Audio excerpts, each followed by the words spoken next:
This is Ethiopia's educational platform.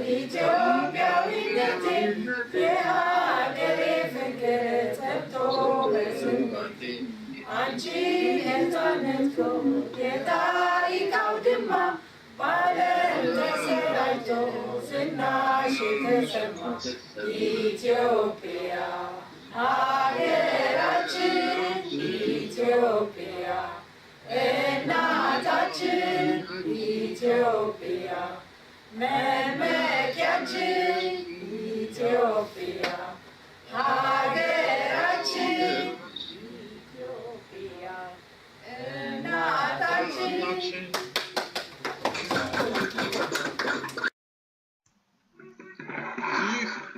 Ethiopian is እንኳን ደህና መጣችሁ። ይህ የኢትዮጵያን የሞባይል ዩኒቨርሲቲ ነው። Welcome. This is Ethiopian Mobile University. Today we'll be assessing the Horn of Africa, the past Ethiopian, western part of Ethiopia. And we'll continue the third part of Ethiopian studies, Ethiopian makers, about Ogaden, Ethiopian colonial ordeal. UK and France share in the colonization of Ethiopia and the front land of Ethiopia. የእንግሊዝና የፈረንሳይ ድርጎ ማለት ድርሻ የኛም መሬት ቆርጦ የመውሰድ በሚለው አርዕስት ላይ ነው። እንዲህ በጀርባ ላይ እንደምታዩት ዛሬ የምንወያየው ማለት ነው። እንኳን ደህና መጣችሁ ለሁላችሁም እላለሁ።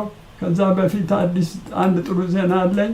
ከዚህ የኛ አባል የነበሩት እንደምታውቋቸው አባ ገብረመድህን ሙሉነህ ከጀርመኒ ወረቀታቸውን ስላገኙ እንኳን ደስ አላቸው፣ እንኳን ደስ አለን እላለሁ። በዚህ አጋጣሚ በስደት በስቃይ ሀገራቸውን ጥለው ታቦታቸውን ጥለው መጣው እኛ ውጭ ሀገር በስደት ላይ ወረቀታቸው በማግኘታቸው በጣም ተደስተናል። ለሁላችሁም ለተማሪዎቻችን በሙኒክ ነው የሚገኙ። ይህንን ደስታ እንድትካፈላቸው ጋብዛችኋለሁ።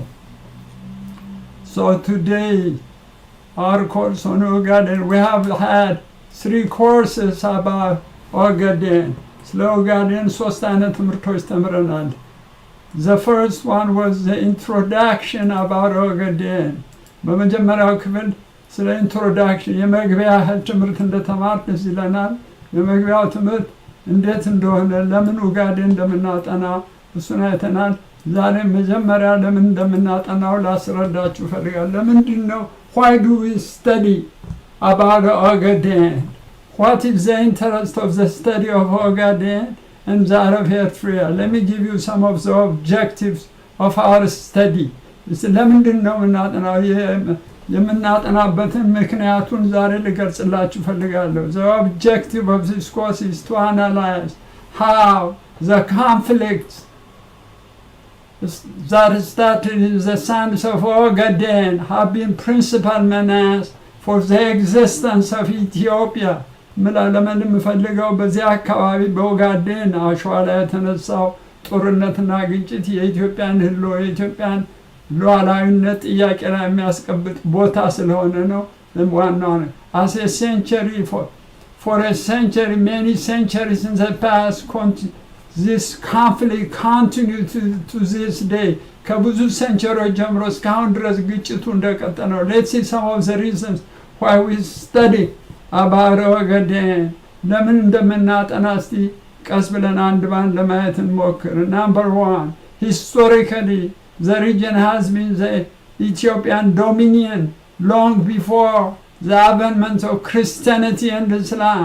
ለረጅም ጊዜ ክርስትናና እስላም ከመምጣቱ ጀምሮ የኢትዮጵያ ክፍል አካል ሆኖ የቆየ ስለሆነ ያም ማጥናቱ እኛን ይመለከተናል። Number 2, Ethiopian kings of what we call Ethiopian makers of the 14th,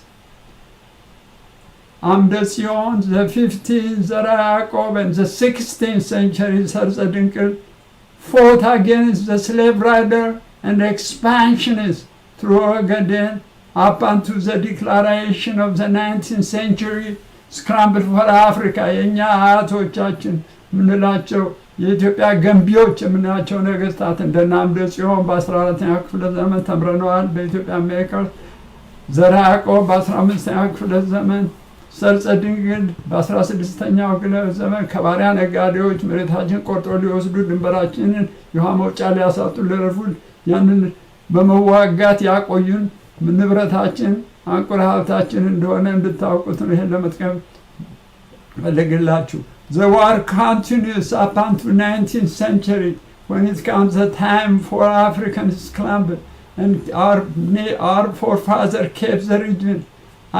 The ports of Zaila, Tajura, Barbara under Ethiopian control for many centuries up until 19th century.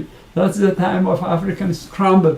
አያቶቻችን ቅድመ አያቶቻችን የኢትዮጵያ ገንቢ የምንላቸው ዩሮፓውያን አፍሪካን ለመቀራመት በ19ኛ ክፍለ ዘመን ብቅ እስካሉ ድረስ እነኚህ ወደቦች እነ ዛይላ እንደ ታጁራ ዛሬ ጅቡቲ ነው። ባርበራ ኢን ሶማሊያ፣ ዛይራ ኢን ሶማሊላንድ፣ ታጁራ ቱዴይስ ጅቡቲ። እነኚህ ቦታዎች የቅድመ አያቶቻችን ቦታ ሆነው እነኚህ አዲስ መጦች አደጋ ላይ ጥለው ያው እንደምታዩት ከኛ ተገንጥለናል። ናምበር 3 the Portuguese fought the Ottoman Turks. እንግዲህ ፖርቹጊዞች ኦቶማኖችን የወረሩበት ምክንያት አለ። ተርክ for the control of Indian Ocean trade route ትዝ ይላቸዋል። በ16ኛ ክፍለ ዘመን 16th century ኦቶማኖችና ቱርኮች የኢንዲያን የባህር ጉዞ መጓጓዣ ለመቆጣጠር ሬድሲን ለመቆጣጠር ባደረጉት ውጊያ the war they fought engulfed Ethiopia, menacing its existence by the army, their vassal, the Ogaden chieftain Grai Muhammad, to conquer Ethiopia with cannon, fighters, firearms for 15 years and occupied the Ethiopian ports of Massawa, Zaila, Barbara and Tajura. እንግዲህ ምንድን ያደረጉ ኦቶማኖችና ፖርቹጊዞች ውጊያቸውን እኛ ሀገር ድረስ ዘልቀው በመግባት የእኛን ሰዎች ታጥቀው በማሰልጠን ለምሳሌ እንደ ግራኝ መሐመድ ያሉትን በላይ በኩል በሰሜን በኩልም እንዳሰለጠኑ አይተናል።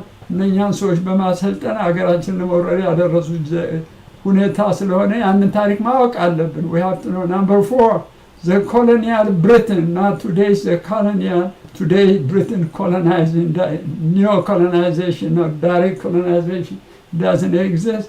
Then colonial Victorian Britain trying to